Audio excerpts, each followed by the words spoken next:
ಸ್ಯಾಲರಿಯಿಂದ ನಿಮ್ಮದು ಮನೆ ಸುಸೂತ್ರವಾಗಿ ನಡೆಯುತ್ತೆ.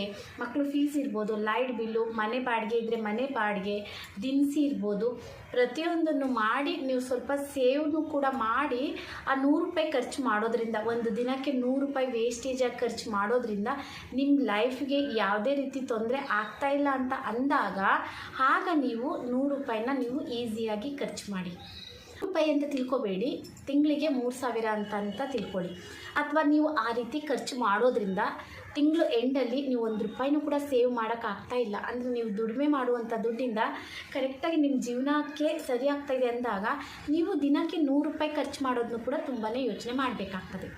ಈ ರೀತಿ ಒಂದು ನಾವು ಯೋಚನೆ ಇಟ್ಕೊಳ್ಳೋದ್ರಿಂದ ನಾವು ಹಂತವಾಗಿ ಮೇಲೆ ಬರ್ಬೋದು. ಇದೊಂದು ಮಾತನ್ನ ನಾವು ಪ್ರತಿನಿತ್ಯ ನಮ್ಮ ಜೀವನದಲ್ಲಿ ಅಳವಡಿಸ್ಕೊಳ್ಳೋದ್ರಿಂದ ನಿಜವಾಗ್ಲೂ ಹಣಕಾಸಿನ ತೊಂದರೆ ಬಂದರೂ ಕೂಡ ನಾವು ಬಚಾವ್ ಮಾಡ್ಕೊಂಡು ಮೇಲೆ ಬರ್ಬೋದು.